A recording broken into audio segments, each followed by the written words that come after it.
V tomto videu budeme hovoriť o nastaveniach krútiaceho momentu na vašej vrtačke. Potrebujete krútiaci moment na pohon vášho flexibilného hriadeľa, pretože to ovplyvňuje výkon vašich reťazí, ale príliš veľký krútiaci moment môže spôsobiť poškodenie vášho flexibilného hriadeľa ako toto, alebo dokonca toto.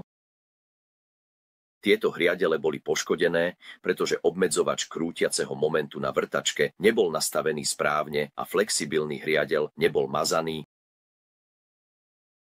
Povedzme, že napríklad odstraňujete vodný kameň z potrubia pri 1000 otáčkach za minútu a zrazu reťaz zachytí pevnú prekážku, reťaz sa okamžite zastaví a energia uložená v flexibilnom hriadeli sa okamžite prenáša z reťaze cez hriadel, ktorý je pripojený k vašej vrtačke.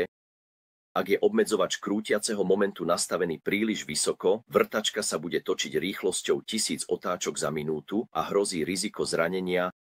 Ak držíte tú vrtačku naozaj pevne, náhla akcia by mohla buď ohnúť alebo zlomiť váš hriadel.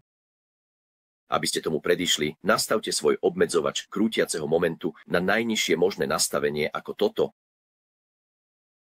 Na mojej vrtačke je najnižšie nastavenie číslo 1. Potvrdil som to, pretože môžem stlačiť spínač vrtačky, aby som ju zapol, a zároveň držať zásuvku rotora v ruke a zabrániť jej ďalšiemu otáčaniu. Či, ako môžete počuť, obmedzovač krútiaceho momentu je zapnutý. Teraz, keď viem, aký je minimálny obmedzovač krútiaceho momentu, môžem mierne zvýšiť nastavenie krútiaceho momentu, kým nezačnem reťaze pekne otáčať a nebudem počuť zapínanie obmedzovača krútiaceho momentu. To znamená, že reťaze vykonávajú svoju prácu, ale ak sa náhle zastavia, hriadel nebude poškodený. Pre túto vrtačku je moje najlepšie nastavenie číslo 4. Na vrchu vrtačky si všimnete nastavenie prevodovky. Nastavenie číslo 1 je pre nízku rýchlosť a vysoký krútiaci moment a nastavenie číslo 2 je pre vyššiu rýchlosť a stredný krútiaci moment. Osobne si vyberám nižšiu rýchlosť a vyššie nastavenie krútiaceho momentu na prevodovke vrtačky, ale nastavenie obmedzovača krútiaceho momentu udržiavam nízko. Dôvodom je, že vyššia rýchlosť neznamená nevyhnutne, že reťaze budú fungovať lepšie.